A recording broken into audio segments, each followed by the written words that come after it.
My name is Clif. I am a vegan animal rights activist, and like I said to you earlier, I'm not a public speaker.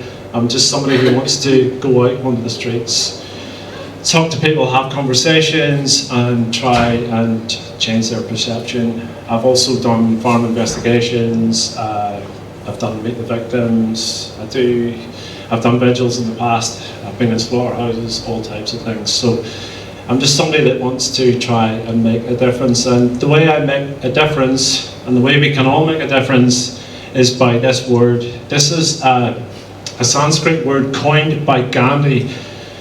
It's satyagraha, and the word means truth, force, or the power of telling the simple truth, because that's all we need to do. And to put it another way, St. Augustine said the truth is like a lion. You don't have to defend it, you just have to let it loose, and the truth will defend itself. So all we have to do, I'm just going to try and fix this a second, I'm sorry guys. All we have to do is tell the simple truth to make a difference in this world. And the truth is, our planet is being destroyed. And it's not being destroyed by bullets and bombs and guns and all the rest. It's being destroyed by knives and forks. Because animal agriculture is the leading cause of species extinction, ocean dead zones, water pollution, and habitat destruction for wild animals. So this was a study that was done by Joseph Purr of Oxford University. It's peer-reviewed. Okay, so this guy was not vegan when he set out to do the study, and he studied thousands and thousands of farms. I'm almost sure it was 40,000 farms, yes, in 119 countries, covering 40 food products that represent 90% of all the food that is eaten on this planet. They assessed the impact of the foods from farm to fork on land use, climate change emissions, fresh water use, water pollution, which is eutrophication, and air pollution, which is acidification. And they concluded at the end of the study that a vegan diet is probably the single biggest way to reduce your impact on planet Earth above anything else.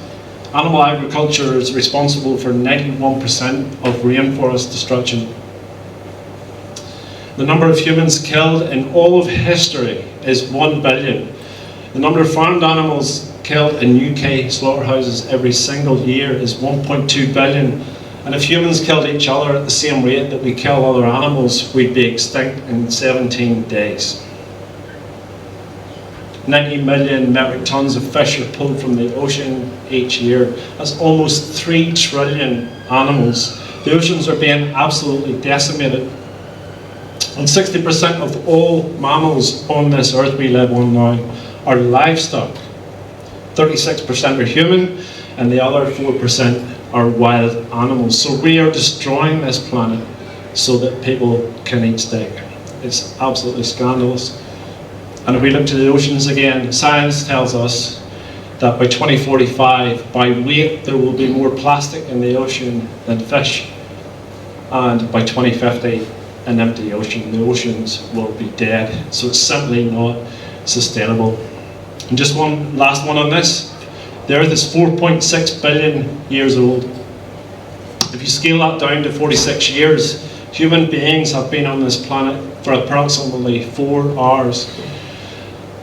The Industrial Revolution would have started 1 minute ago, and in that time we've destroyed 50% of the world's rainforests, and 83% of all wild animal species are completely gone, all because of us, human beings. It's really, really tragic. And if you haven't already seen Cowspiracy, you can see much more in this movie. I highly recommend it. It's on Netflix, and it shows you all the ways that animal agriculture is destroying the planet that we live on. So I've got a question for you today. At what age did you lose your compassion? Because as children, well, I know when I was a child I loved animals. The books I read were about animals. I'm sure you're all the same. The TV programs we watch, the films, the cartoons, they're all about animals. My pajamas had animals on them. I had fluffy teddy bears and animals that I took to bed with me at night.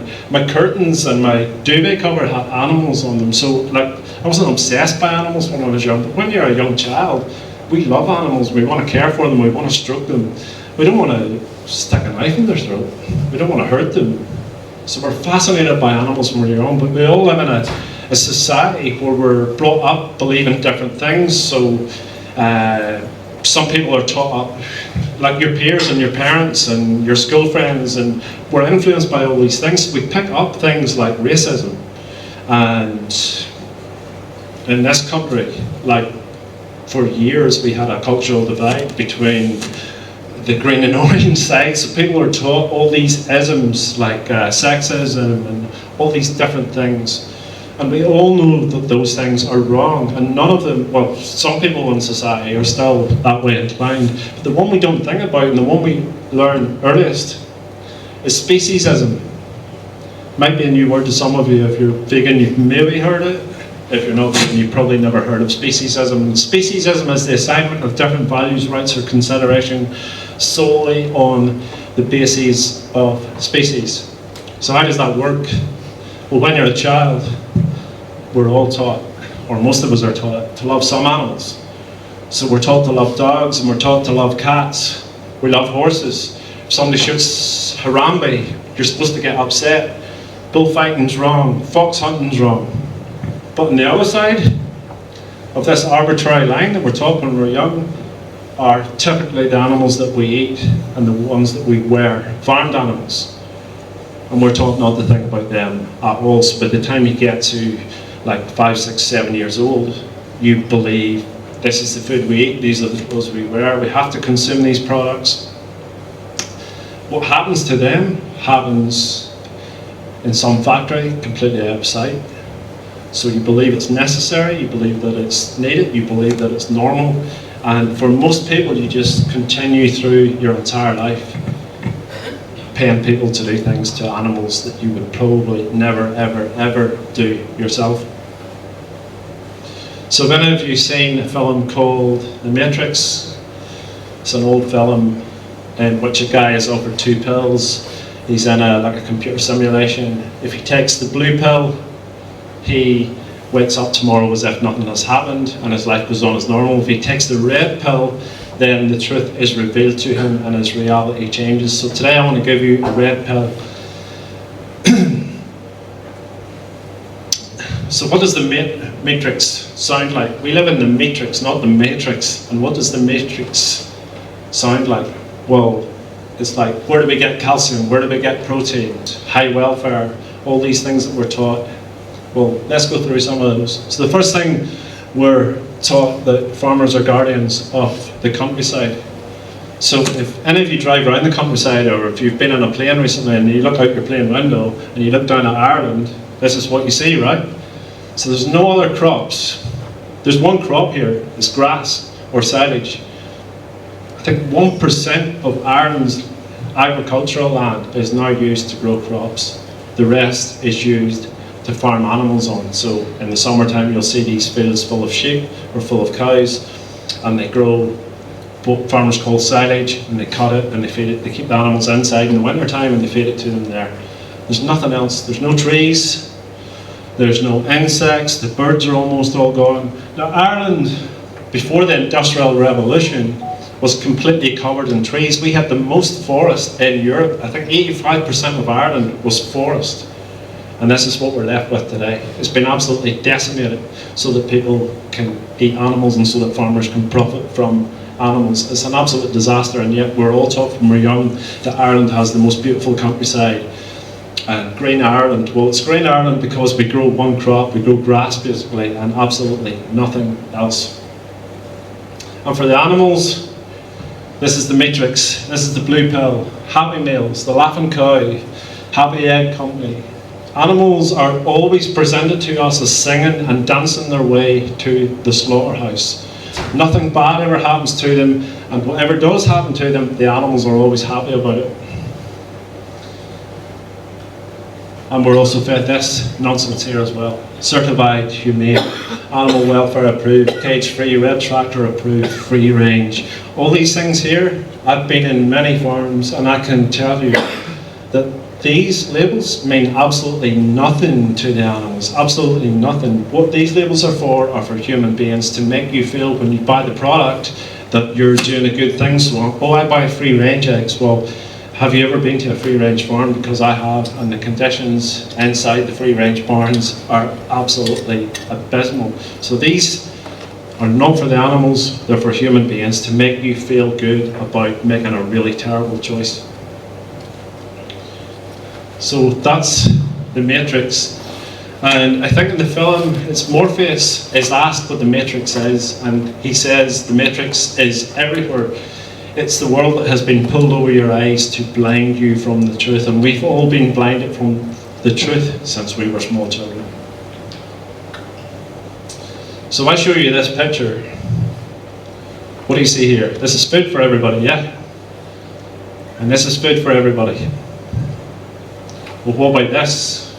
Is this food for anybody in here? I'm sure it was. It was for me for many years, and I'm sure many of you had it as well.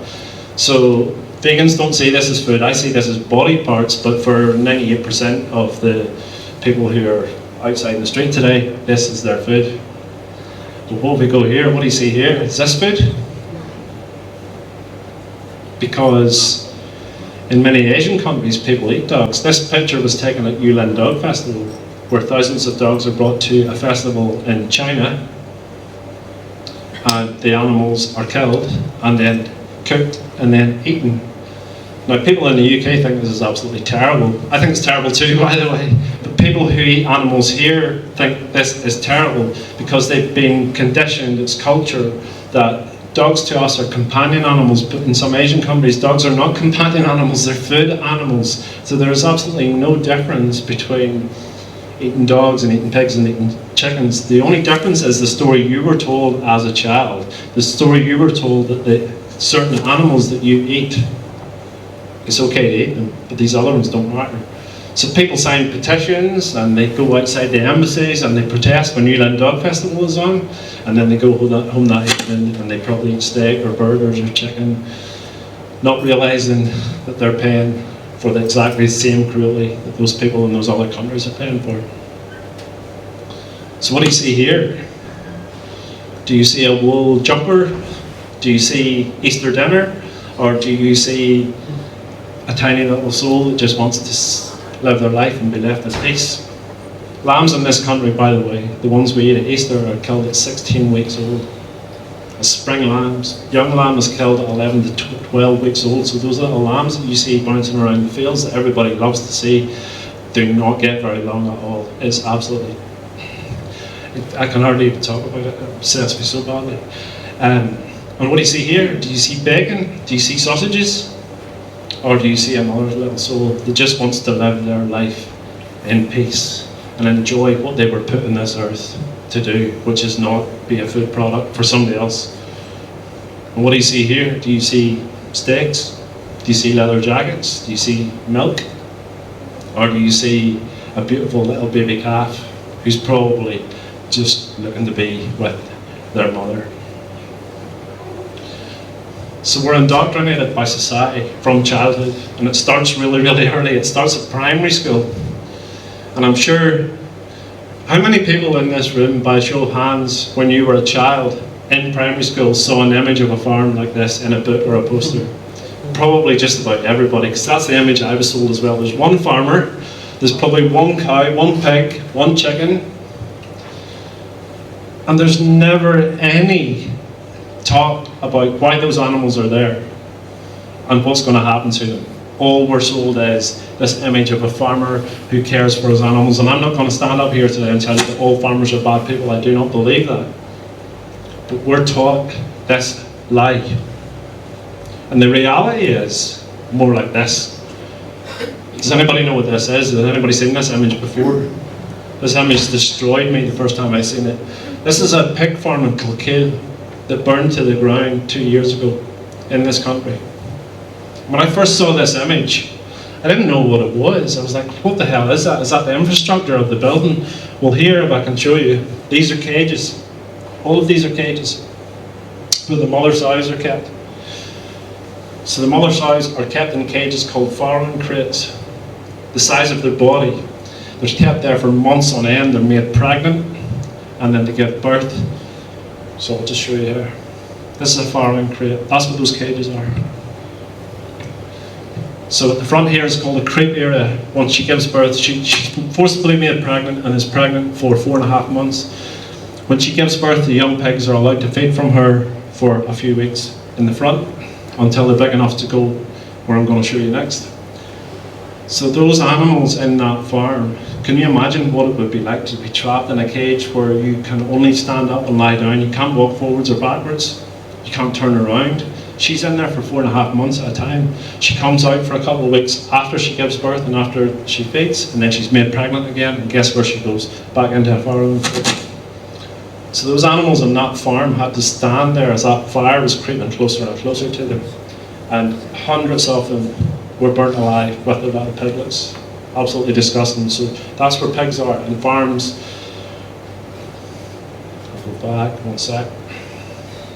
I'm going to tell you about the little babies. So the babies are born, and as soon as they're born, because they're kept in absolutely tragic conditions, 3 things happen to them. First thing is, this is all without anaesthetic, they're castrated, their tails are amputated, and their teeth are clipped with pliers.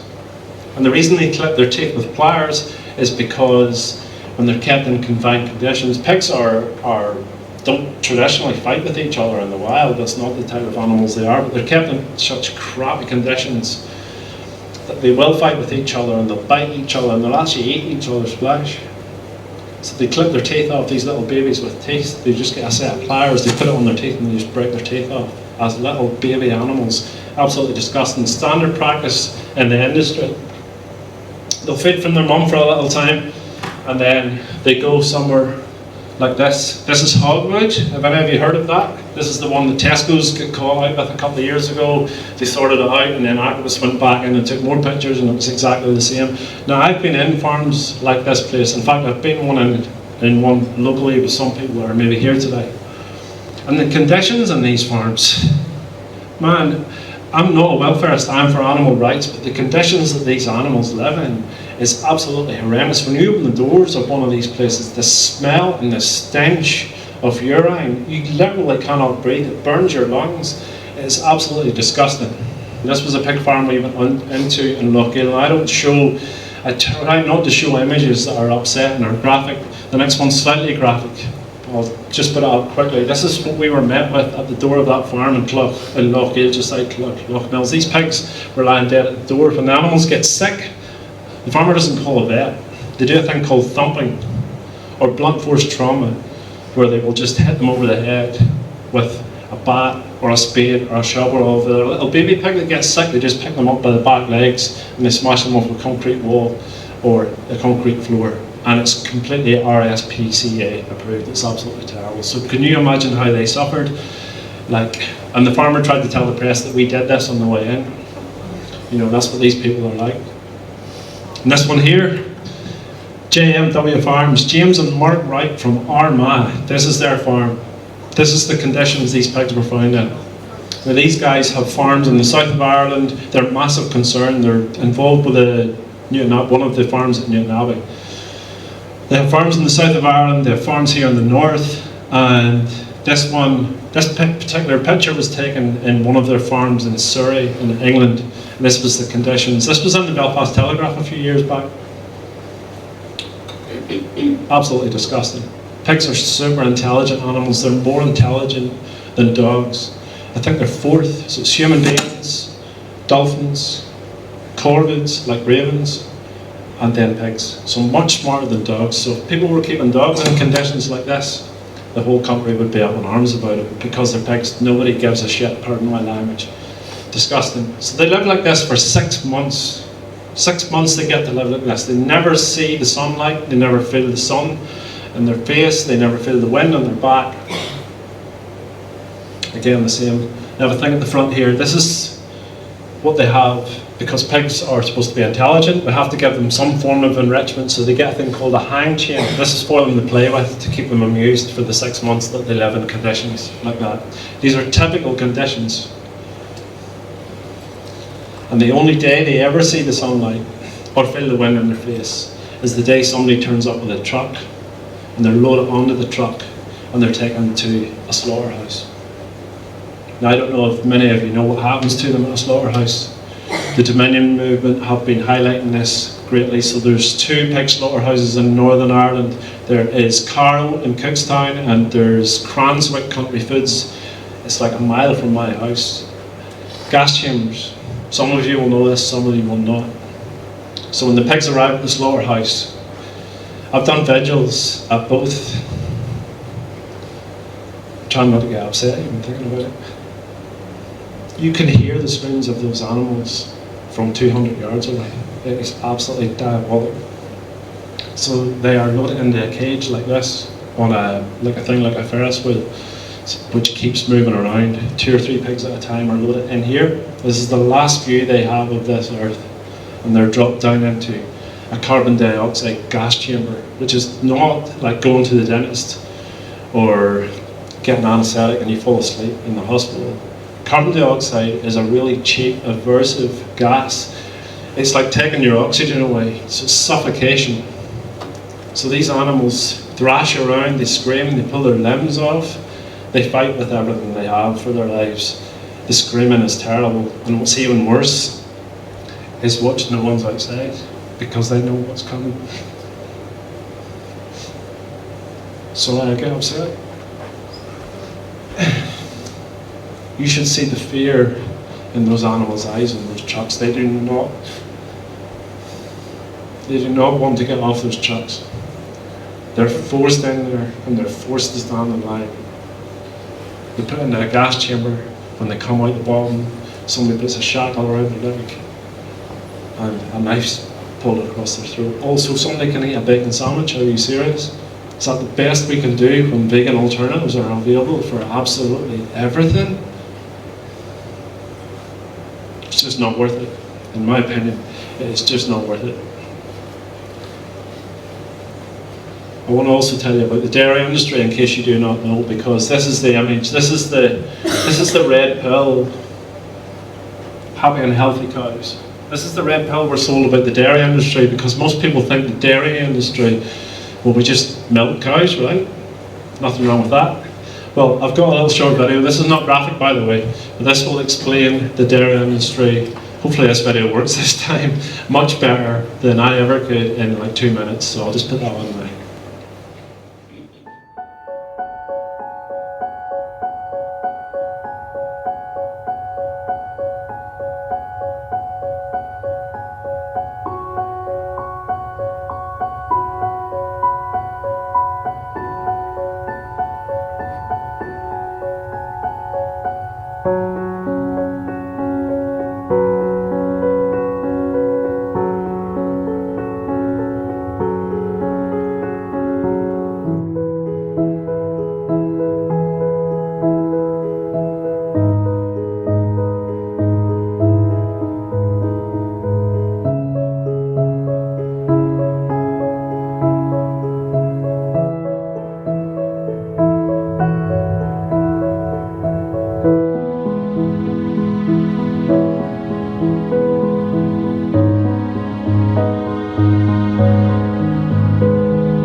industry absolutely sucks. I hate it with all my heart. So, yeah, mother cows do not just produce milk. They are mammals like human beings, and the only time a mammal produces milk is when you're pregnant or have given birth. So they are forcibly impregnated. They're pregnant for 9 months, just like a human. And as soon as the babies are born, they're within 72 hours taken away from the mother. Most farms will take them away on the day that they're born. If they're baby girls, they go back into the industry. Will be, as soon as they're able to be made pregnant, forcibly impregnated. Pregnant 9 months, have your child abducted. Made pregnant again, have your child abducted. This will happen about 4, 5, maybe 6 cycles of pregnancy. Now, I don't know if any of you have seen dairy cows, particularly ones that are getting near the end of their cycle at 5 or 6 years old. They're lame, they have mastitis, they get hoof problems, they're extremely skinny because we take everything from them for 5 or 6 years. And as soon as their milk production wanes around that time, guess where they go? Off to a slaughterhouse. Now, cows can live to, there's a cow here in a sanctuary in Northern Ireland, lived to 32 years old. He might still be alive, I'm not too sure, I haven't seen him in a while, but he was 32 years old. The females are killed at 5 to 6 years after we take everything from them. And the baby boys, well, they're called drop calves. I'm sure many of you know that term, or drop calf market in Ballymena. I'm going to show you now. This is the drop calf market in Ballymena. So if you go on a Friday morning to Ballymena Livestock Market, the rest of the week they're selling sheep and pigs and cattle, but on a Friday morning they have a special market called the drop calf market. This is a sign outside the market, it's in Brashean. And drop calves are bull calves or baby boy calves from the dairy industry. So if you go there on a Friday morning, there are hundreds of little baby boys. I think they have to be either 10 or 14 days old before they're taken to market. Now, some of them are sold for cheap meat products like soups and steak and kidney pie and stuff like that, and others. This is a picture I took of them arriving. This is the age of them. Many of them are much younger than this. Some of them are so young they can hardly stand up. It's crazy. They're sold for a pittance, or they're sold for veal. And veal pens are illegal in the UK, thank goodness. But that doesn't mean anything to the farmers here because they sell them to the veal industry, they load it onto ships, they go down to Cork or Dublin and they're sailed across to Belgium or the Netherlands is the biggest market for veal. When they get there, they will stand in a veal pen for 16 to 18 weeks, and at the end of that short time, they're pulled out of the veal pen and some cruel stranger will stick a knife in their throat just so somebody can eat veal in a fancy restaurant. Crazy. This picture here, calf farms from Ballymena bought a load of calves and was exporting them. So this picture was taken on the border between the Netherlands and Belgium. So the lorry crashed and hundreds of little baby boys were bunged onto this lorry. You can see the lorry in the background upside down. Many of them died in the crash. They're only little babies. I mean, you can see the age of them. That's a deeply distressing image to see.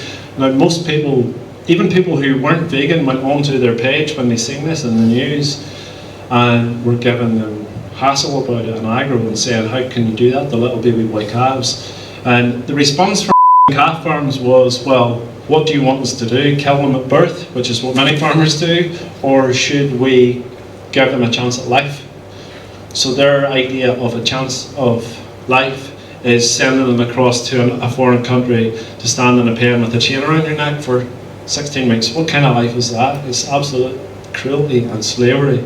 So the answer is not A, kill them at birth, or B, give them a chance at life and be turned into veal when they're 16 weeks old. The answer is actually C, don't breed them into existence in the first place. Very simple. When we have many different types of milk that we can drink other than dairy milk. You go into the supermarkets now, and most of you will probably know, we have coconut milk, soya milk, hazelnut milk, almond milk, oat milk, hemp milk. Anybody else got any more? Rice milk. There's like 12 different ones. Yeah, so there's like maybe a dozen different ones in my Tesco's, all different ones, some sweet, some unsweet, and some are nice in your cereal, some are nice in your coffee. whatever. And even if it tastes a little different, so what? You know, what's more important? Little baby calves being abducted from their mothers and the females being exploited and used as slaves for 5 or 6 years, or a slight taste difference, you know?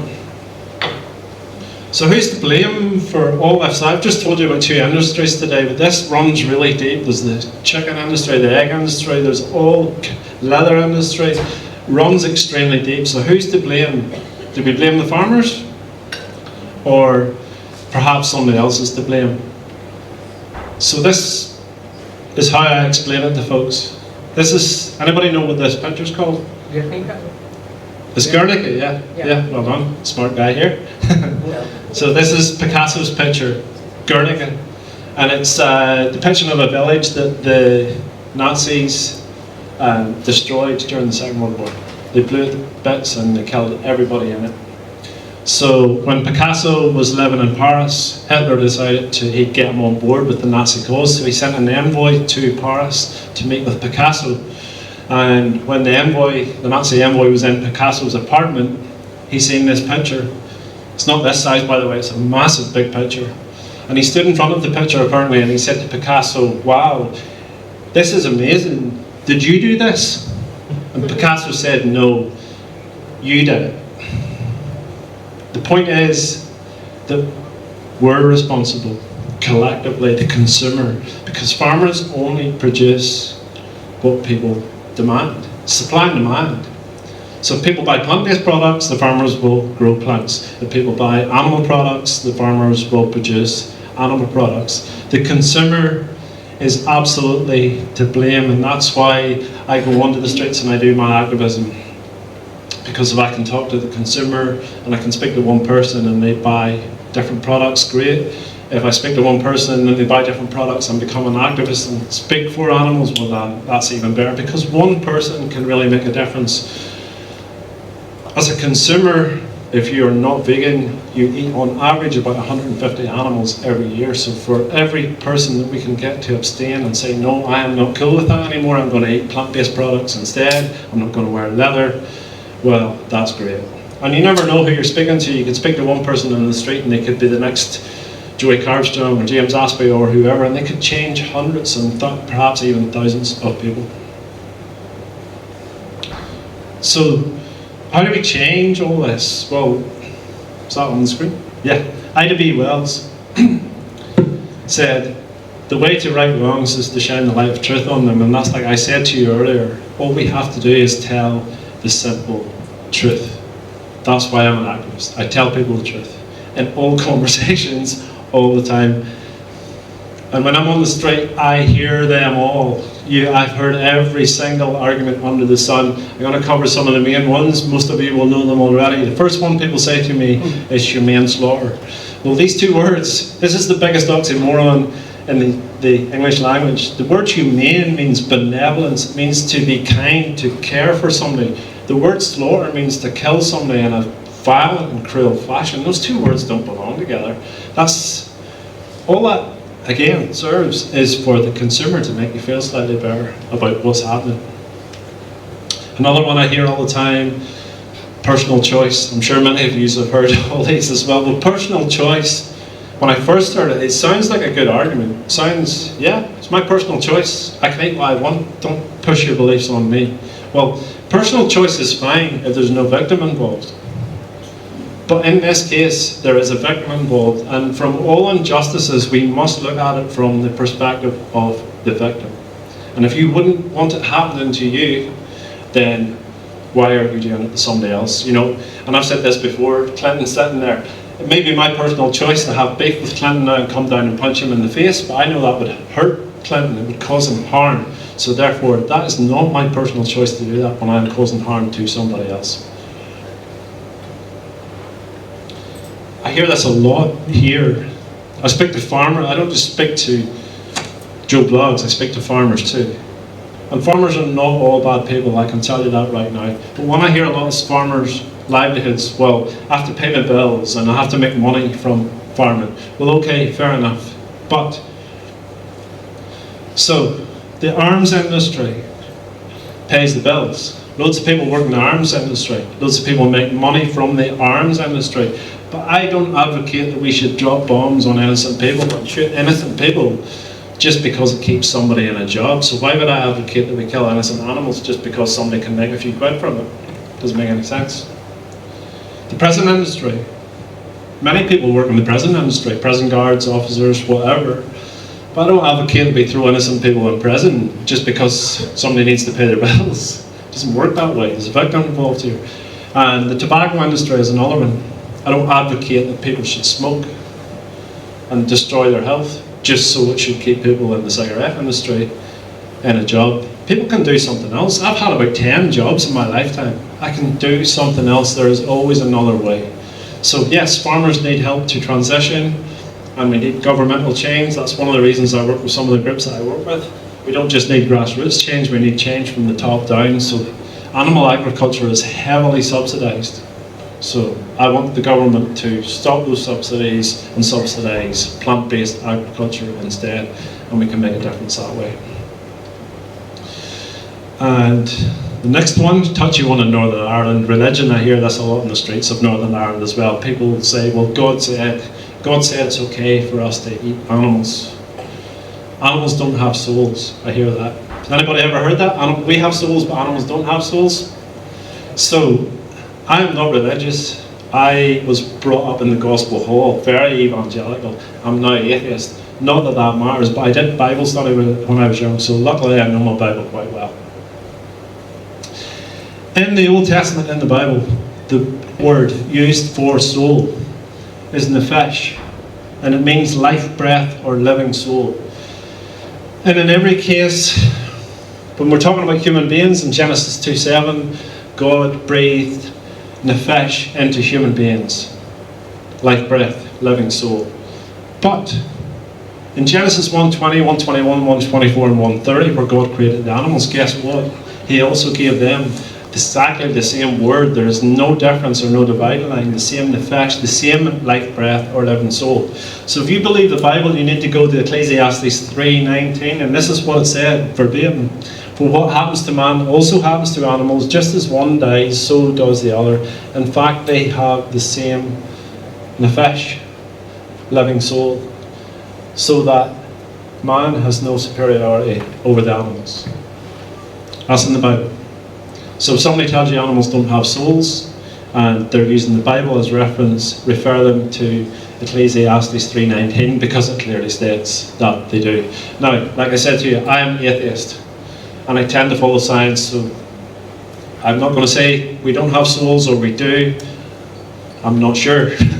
But if I have a soul, well then, this is my boy Buster. He also has a soul. And if he has a soul, well, then little Charlie here also has a soul. I don't see any difference in us in that way whatsoever. We all experience life in our own unique way. And the last one, this is the favourite now, so how many of these have you heard before? I'm sure you've all heard all of them, because I hear them all the time. People talking all sorts of nonsense. And okay, yes, it is nonsense, but when I'm on the street and I'm talking to people, I think we have to realise that somebody may, some people actually do believe that if you drink soy milk, you're going to grow man boobs. It's like, come on. So there's a nugget of truth in there for somebody. So you have to be able to tackle these things and answer it as if it's the first time you've ever heard it. But the new favourite amongst everybody is crop deaths. I'm sure you've all heard it a lot recently. So crop deaths comes up a lot because they think it's a gotcha moment. Well, you vegans are paying for animals to be killed as well. So yes, we do harm. Unfortunately, we have to survive on this earth, so unless you go and kill yourself, well then, just by existing, we do harm. But what they forget is that almost 80% of crops that we grow in this world are fed to the 76 billion land animals that we kill every year. So if you want to minimise crop deaths, well then the best way to do that is to be vegan. And also, there was a survey done in 2007, I think it was, where scientists looked into crop deaths. Not many people know about this, but it's a natural thing. So they studied fields where machinery was coming in, like combine harvesters and tractors when they were bringing in the crop. And So they surveyed how many animals were in the fields before the crops were harvested and then afterwards. And yes, there was less animals in the fields, but what they found was that in the surrounding area outside the field that was harvested, that the population of animals went up. So these are animals that are predated upon, and they're taught to run when a predator comes along. So the people who are saying crop deaths are working on this assumption that rabbits and mice see this massive piece of machinery coming towards them and they just stand there, you know, and get killed. That is not the case. They're going to run away. So they run away, and then they surveyed the field again a few weeks later, and guess what? All the animals were back in the field. And yes, obviously there's going to be casualties. There's going to be casualties, and that's unavoidable. But not all animals in fields just stand there and let combat harvesters drive over the top of them. So, like I say, crop deaths, it's not a gotcha. It's simply one of those things that happens with us existing. So, I'm sure many of you have had arguments with non-vegans, family members, friends, whatever. I'd highly recommend this resource, Earthling Ed, 30 Days, 30 Excuses. You can download it in a book form, like an ebook, or you can watch the series on YouTube. Each one of them's about 2 to 5 minutes long, where it very quickly debunks all of the main things, because when you're talking to people about veganism, the same things come up over and over again. There's probably 10 really common ones, and then 20 not so common, but that will come up. And it's great to have that resource and that knowledge that somebody says something to you that they think, yeah, I've got you now, vegan, and you can easily debunk it. Absolutely brilliant resource. And I've got a little bit of advice for you if you're talking to family and friends, so I hope this comes across the right way. I am very big on language and how we speak to people and how we say things, because language genuinely matters. You can plant a seed with someone by just saying something in a slightly different way. So these are things that I've learned over the past few years that are actually effective and actually work. I'll just go quickly through them. Let me see my time. Oh, we're okay. So, pieces of advice when talking to friends and family. Don't overuse the word vegan. One piece of advice I would say to you is, if you go into a restaurant, instead of saying if you've got a vegan option, you could ask for a cruelty-free option instead. And then if the person asks you, what does that mean? Well, then you can clarify and say, well, it's a vegan option. Just plants a little seed in somebody's head. Well, how? They're thinking now, oh, is a non-vegan option, is that cruel? Why is it cruel? They make it home and look it up. So you don't have to make a big deal about it. It's just subtly changing how you say things. Another one would be, don't say, I used to eat meat, or my partner still eats meat, or my friend still eats meat, or my family still eat meat. Instead, say, I used to eat animals, or my partner still eats animals, or my family still eat animals. We need to take people away from what they perceive as a product and remind them that there's a living being. So it's just a small thing. Don't say leather. Say animal skin. Again, a very small thing. When you say leather, people see it as leather shoes or leather jackets. They just see it again as a commodity, as a product. We need to remind, this sounds harsh, but we need to remind people that some poor animal had their skin torn from them for that item of clothing. So again, we're bringing back people, reconnecting with the animals, because I think the science shows that when we talk about animals, or we talk about the product, that people are much more affected when we talk about animals.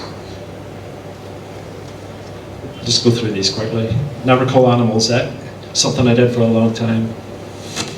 So animals are not its, they're not things, they are he or she, or they are they and them. They are animal persons. It's a strange way to think, but animals are individuals. They are people just like you and me, they're just non-human persons and people. It is reserved for this remote control. It's a thing. And animals are not things. They're not some things. They are someones, just like you and me. Animals are not pets. And again, I sometimes say these things and I slap myself in the back of the head whenever I say them. Don't call animals pets. Again, it's commodification. It's ownership. So I prefer to say companion. Buster's my companion, he's not my pet. I don't own him, he's my friend. Just a couple more. Never call animals stupid or dumb.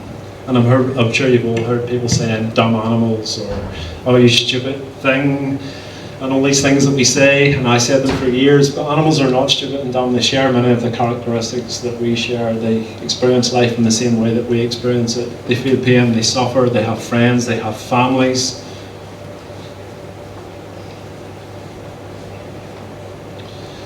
This is a good one. I think it's the last one I have.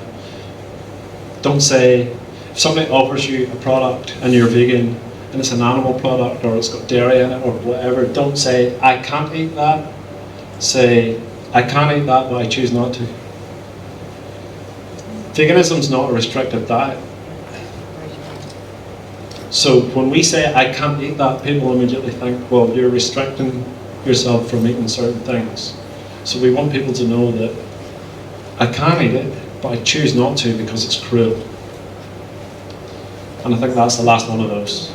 So yeah, language is important, and how we talk to other people. And I still say, like, I'll be talking to people in street conversations all the time, and I still say the word it because I said it for my entire life. And I watch the video back and think, why the hell did I say that? So don't beat yourself up about it, but just think sometimes about how clever you can be in a non-confrontational way when you're talking to other people that can change their perception about other animals.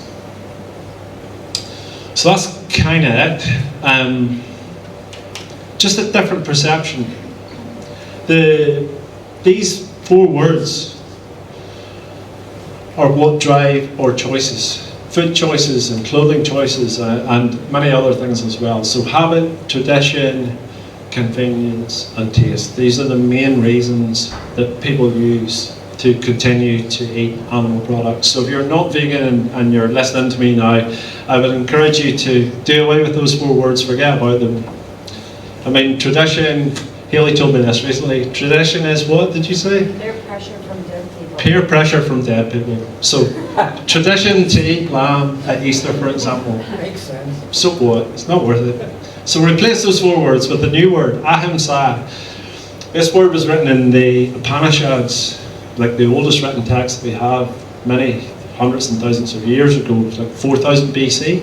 And this word means non-violence and compassion for all living things, and that's how vegans choose to live their lives. It's not a restrictive diet, it's not a fitness campaign, it's not about the environment. All those things are related, but it's about making kinder, more compassionate choices so that nobody has to suffer because of your choice.